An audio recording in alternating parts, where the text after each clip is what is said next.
Hello everyone and welcome back into the GSMC Fantasy Sports Podcast, brought to you as always by the GSMC Sports Network. Before we get into our second segment of the day here on the show, I do want to remind you that if you want to interact with my show or any other shows associated and affiliated with the network more directly, you can do that through the Super Chat, Super Thanks, and Super Stickers features here on YouTube.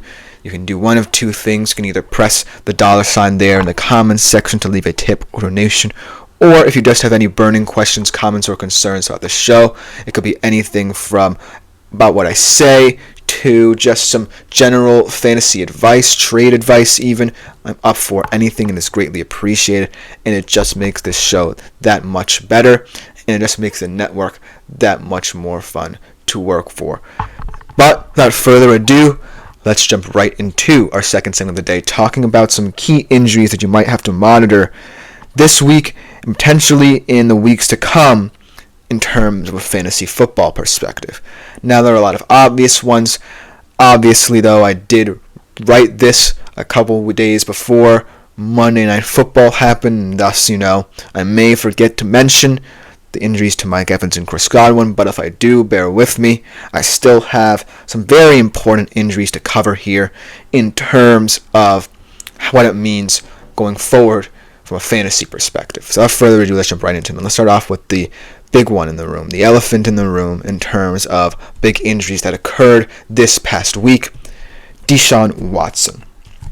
Obviously, tearing his Achilles on a play where he was not touched by anyone on the defensive side of the football. No pun intended.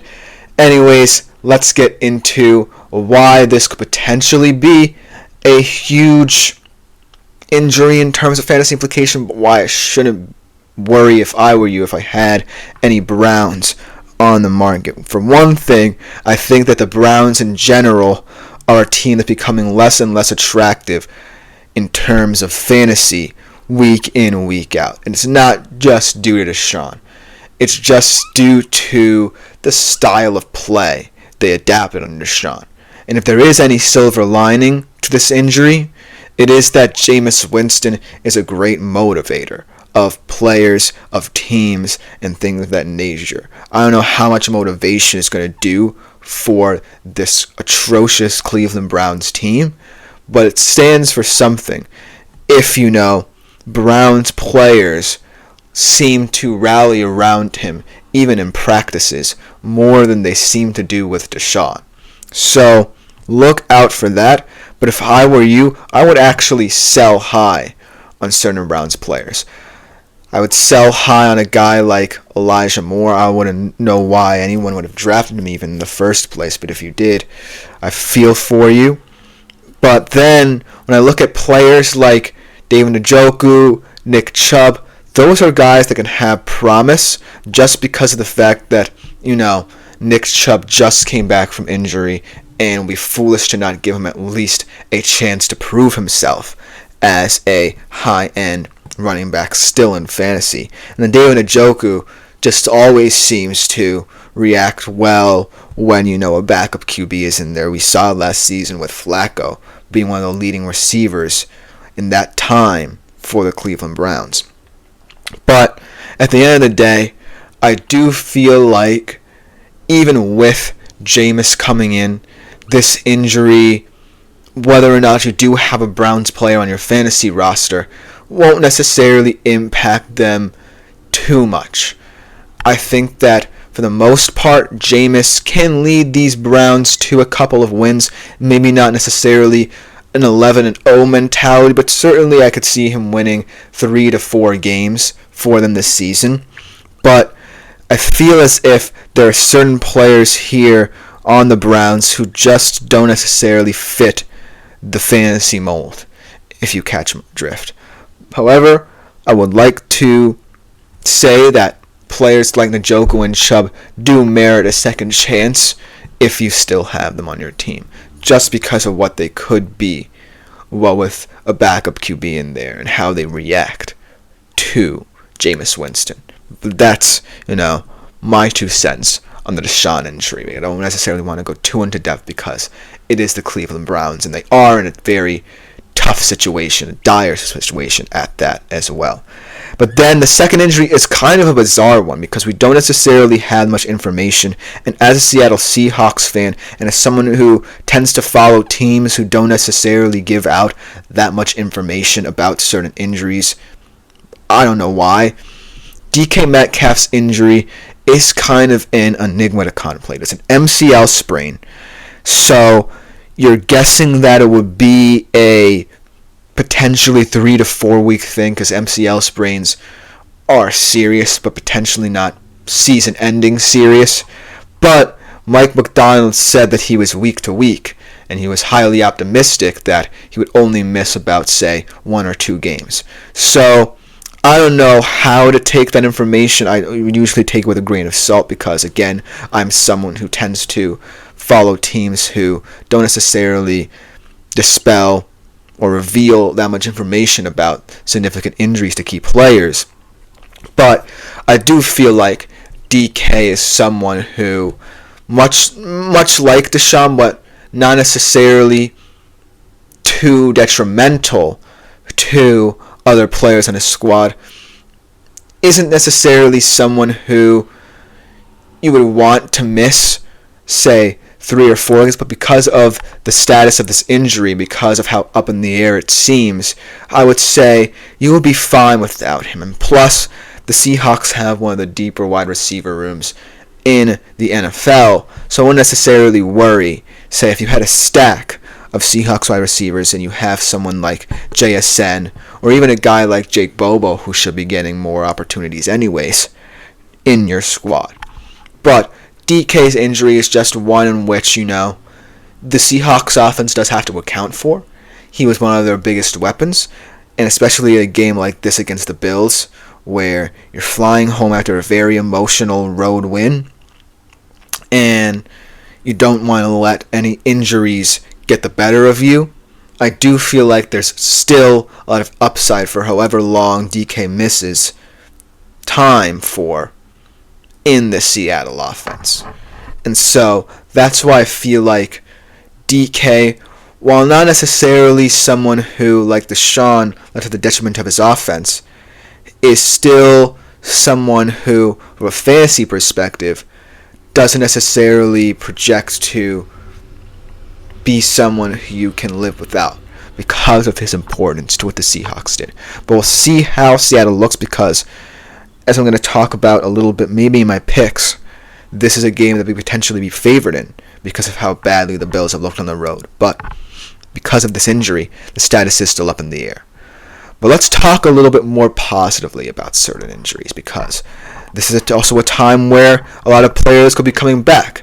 Yes, we have some devastating injuries to talk about, but this is a time, like I said, PUP players have come back, like Nick Chubb. Hopefully TJ Hawkinson returns soon. Guys that I'm going to talk about to close out this segment that will also come back, but most importantly, this one is going to get a lot of attention because of the decisions he's making in terms of his career and the future of his life will look like.